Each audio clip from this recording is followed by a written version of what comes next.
Bonjour à tous, mon nom est François Letarte, bienvenue sur ma chaîne JDR D30, une chaîne consacrée aux jeux de rôle sur table, donc une vie drôliste et ce sera un bilan jeu de rôle jeunesse. Donc une semaine relativement régulière avec mes 3 parties de Chroniques oubliables en parascolaire, donc commence sans plus tarder.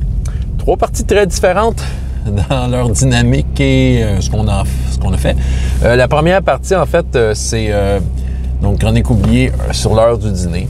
OK. Bon, écoute, c'est un groupe qui était rentré dans une salle avec plein de statues qui faisaient office d'obstacle quand même, parce que les statues, il y en avait beaucoup, puis c'était rapproché. Puis il y a des petits gnomes avec des visages en miroir qui, dans le fond, leur but aux gnomes, c'est de faire en sorte de les regarder.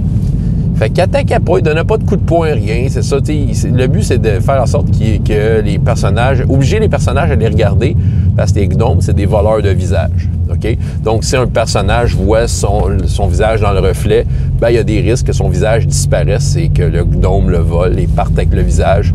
En fait, le visage est transféré dans un autre endroit que les personnages ne connaissent pas. Quelque chose que j'ai déjà utilisé dans le passé dans certaines de mes campagnes, je trouve que c'est une créature intéressante. Les autres, leur seul but, c'est ça, c'est que tu les regardes.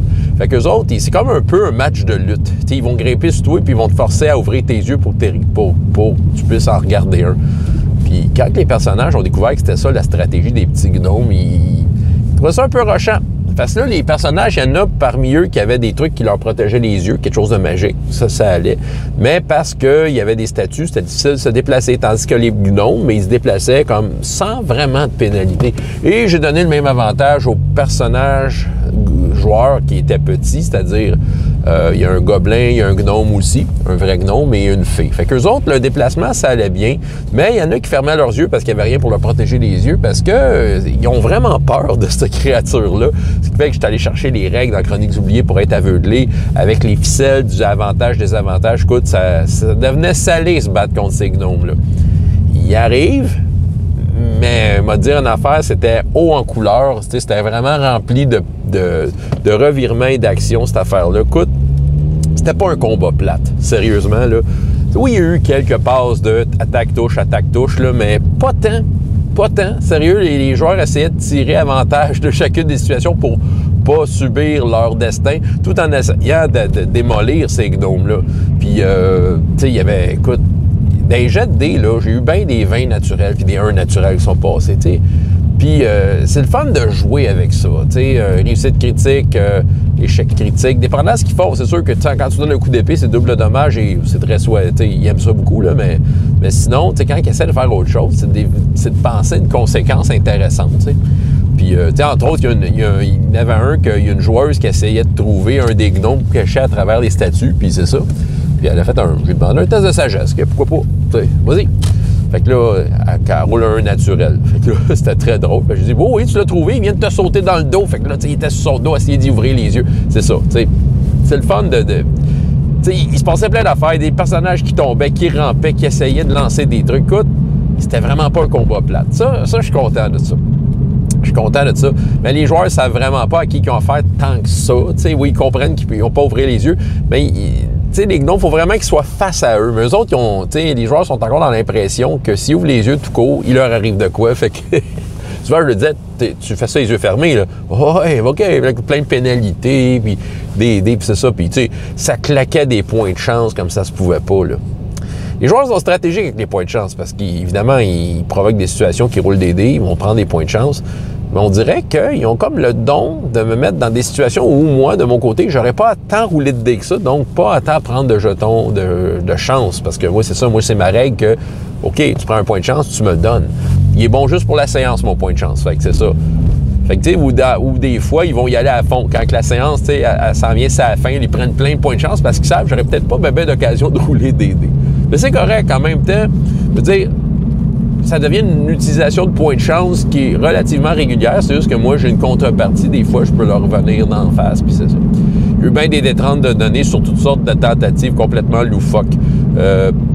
Ou des affaires qui étaient hot, là, comme justement la joueuse avec son gnome qui a sauté dans le dos a voulu comme le smasher en reculant dans une statue. T'sais. Écoute, la façon qu'elle l'a décrit, je trouve ça tellement cool. Tiens, il prend un D30. Pourquoi pas? T'sais.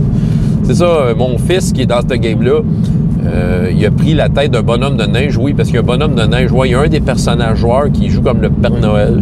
C'est ça qu'il voulait. Il a fait un invocateur, puis sa créature, entre autres, il invoque des créatures, puis sa créature qu'il a évoquée avec lui, c'est un bonhomme de neige.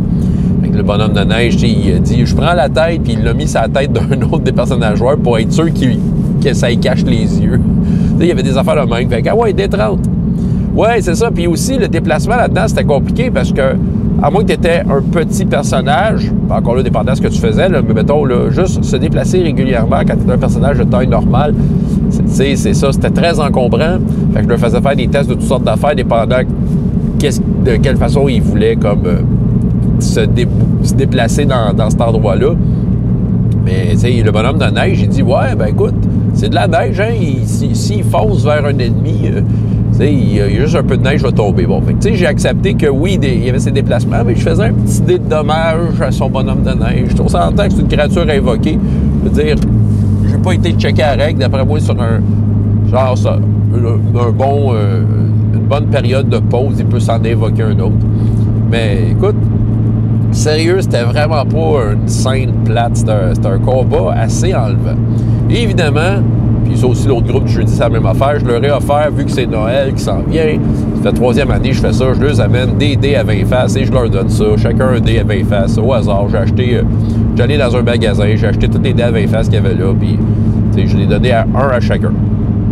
Ils sont toujours bien contents. Et je leur ai donné un jeu de rôle cette année. Ouais, sur une feuille que j'ai imprimé recto verso parce que c'est un jeu comme sorti d'un jam, celui que j'étais juge en fait, Draconis l'an dernier. C'est un jeu que je trouvais bien intéressant, comme une invasion de zombies. Un système qui fait penser un petit peu à Savage Worlds, c'est bon, mais vraiment très très léger. Puis tu joues vraiment une invasion de zombies. Je pense que tu étais content de recevoir ça. Je pense que la thématique, ça les appelait. Clairement, c'est un jeu dans lequel ça revole puis ça jute. Fait que bon, mais reste que c'est ça, j'ai trouvé, c'est sûr que c'était intéressant de leur donner ça. Dans la même journée, le soir, donc en ligne, Chroniques oubliées, les tourments du Titan. Là, je vais spoiler l'aventure pas mal parce que c'est pas la première fois que je la run et je vais sûrement la runner encore dans l'avenir. J'aime beaucoup ce one-shot. En fait, ils sont dans une tour de magicien qui est plantée, en fait, dans le dos d'un titan. Mais les autres, ils le savent plus ou moins, parce que ça a l'air d'une montagne. Ça fait longtemps qu'il est là, il y a des trucs qui ont poussé, puis, tu sais, le titan a comme une peau un peu rocailleuse, fait que c'est ça. Mais là, écoute, le fameux boss qui s'en allait chercher, un magicien, ils s'en sont débarrassés assez facilement. Mais je savais que c'était pas la fin de leur problème s'ils se battaient, ce bonhomme-là. Parce que la façon qu'ils l'ont abordé, le boss, clairement, il n'était pas à son meilleur. T'sais, ils ont comme empêché un semblant de rituel qui faisait en sorte qu'il allait sortir beaucoup plus puissant. Fait qu'ils ont pu vraiment bien le maîtriser, c'est ça. Mais là, le problème, c'était autre chose. Il restait un homme lézard, parmi les hommes lézards qui habitaient dans cet endroit-là, qui était un genre de boss, là, un peu le chef des hommes lézards. Puis écoute, ils ont eu de la misère avec. Parce qu'il est rentré dans un endroit où il y a plein de trucs mécaniques, tu sais, des tuyaux, des échelles, des trucs, des chaînes qui pendent, des leviers, tout ça.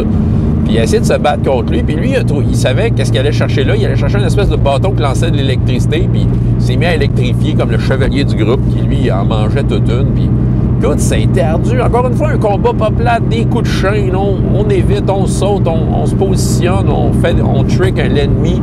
Les ennemis essayent aussi en faire de même. Bref, c'était vraiment pas un combat plate. Et ils en ont mangé toute une. Dans cette salle-là, il y avait des leviers. Fait qu'eux autres se sont dit, hey, écoute, moi j'avais fait une liste de qu'est-ce que c'était ces leviers-là. Fait qu'eux autres, ils en ont pris un au hasard. Je leur ai fait rouler un des 6 pour dire quel levier que tu lèves, et schlac. Là, il y en a un ça pompait le sang du titan, ça portait la machine à pomper. Puis là, étant donné qu'ils ont pété des canalisations plus bas, ça s'est mis à gicler partout du sang du titan. C'est ça. Mais à un moment donné, bon, le ranger du groupe, là, à un moment donné, il essaie de tirer une flèche sur le boss parce qu'il n'en venait vraiment pas à bout.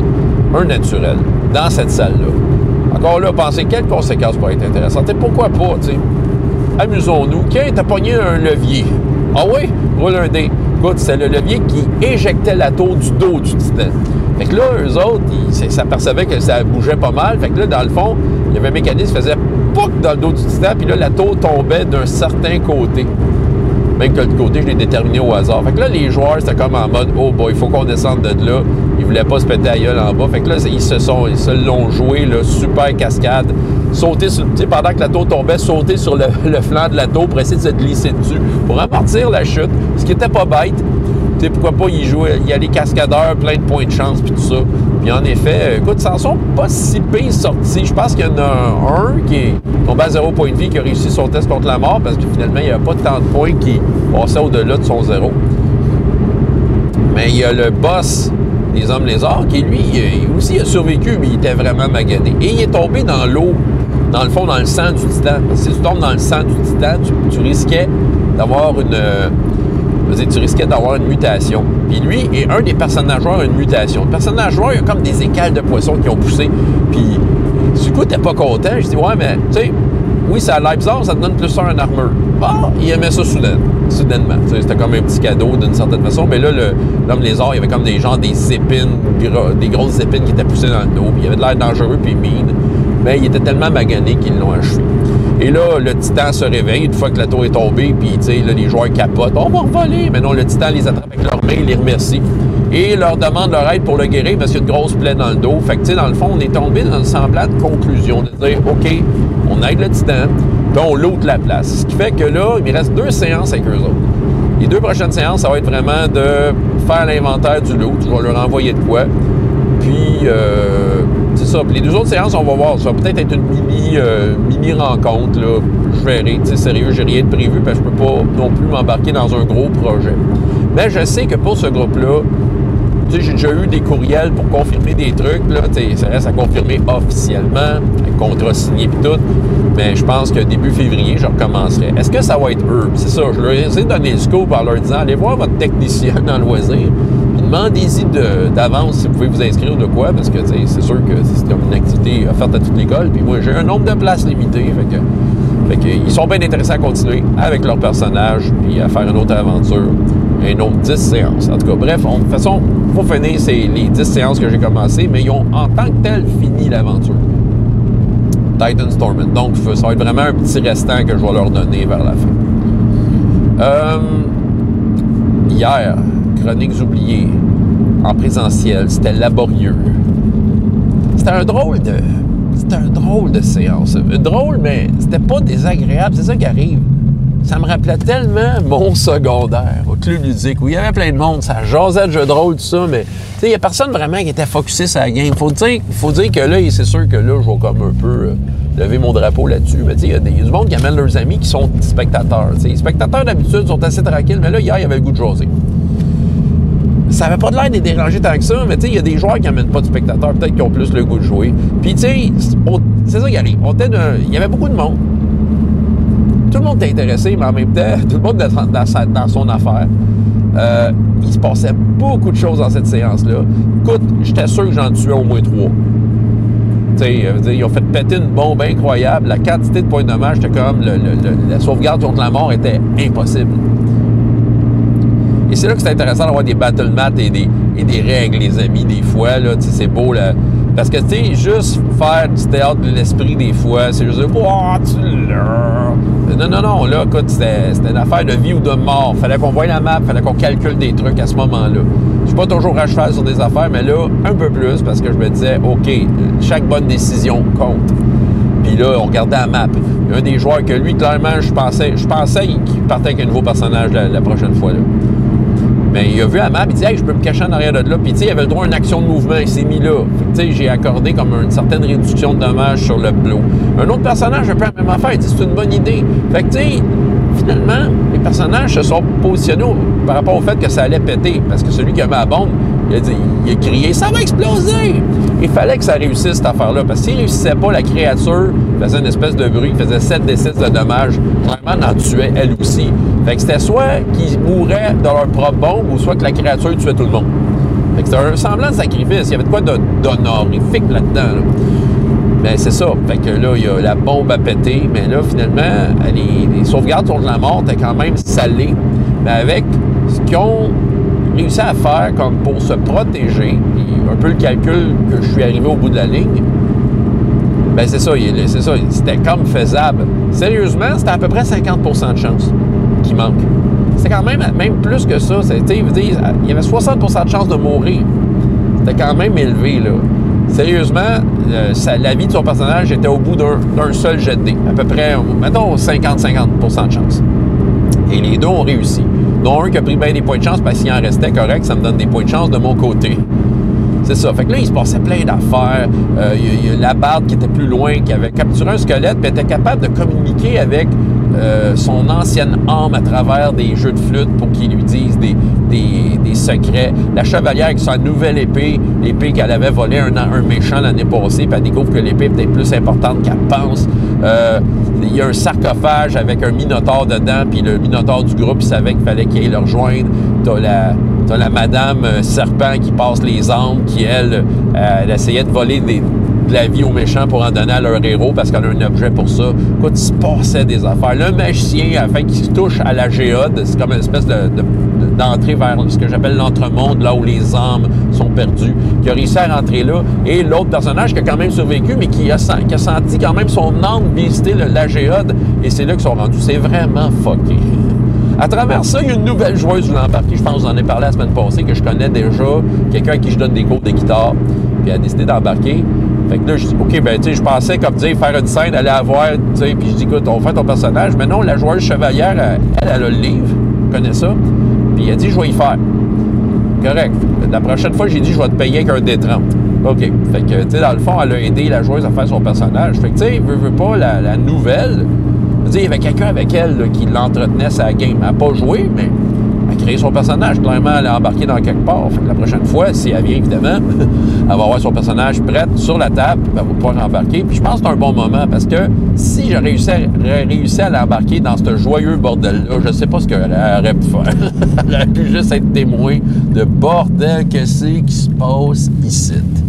Prochaine fois, le camp va être retombé. Il n'y a plus de cultistes, la bombe a sauté, la grosse créature qui était, soit dit en passant, immunisée aux explosions et à la grande horreur des personnages, mais elle s'est quand même fait enterrer par un éboulis. Fait qu'elle est enterrée par la caverne. Est-ce qu'elle est encore vivante? Possible. Mais bon, elle est prise en dessous de la roche, puis ça va être long avant qu'elle sorte de là. Il va vérifier ce que les joueurs vont faire avec ça. Et il y a aussi un gros secret que j'ai sorti, comme de quoi qu'il y a une maîtresse vampire qui est à la tête de toute cette machination. Il la cherchait donc. Il dit, c'était pas le magicien qui a fait l'invocation. J'ai pas vu de vampire ici. Ah ah. C'est ça. J'ai décidé qu'il y avait une maîtresse vampire et qu'elle était la source des problèmes.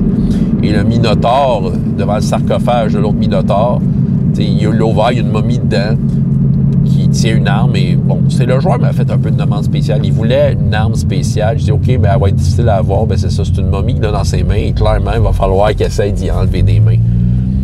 Et reprendre le flambeau, parce que cette arme-là, elle a comme un but qui va être super utile pour ce qui s'en vient, évidemment, s'il décide de suivre ça. Mais c'est une arme qui est hyper efficace contre les morts vivants. C'est une arme tueuse de morts vivants. Ou en tout cas, plus tueuse parce qu'ils sont déjà morts.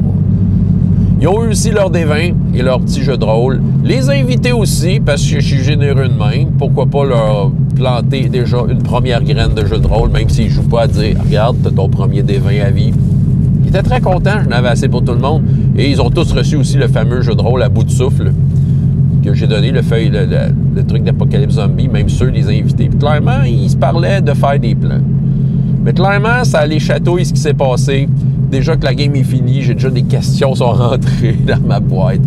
Puis c'est ça. C'est le fun. Les joueurs, tu sais, malgré que c'était étrange, malgré que c'était confus, chaotique et que j'avais beaucoup de misère à avoir leur attention tout en même temps, tu sais, je sens qu'ils sont contents d'être là puis de vivre un moment de jeu de rôle en gang. Et oui, ça me rappelait mon adolescence quand j'avais le club ludique et qu'il n'y avait personne pour le diriger. Fait que tu sais, c'est comme si j'étais pas là.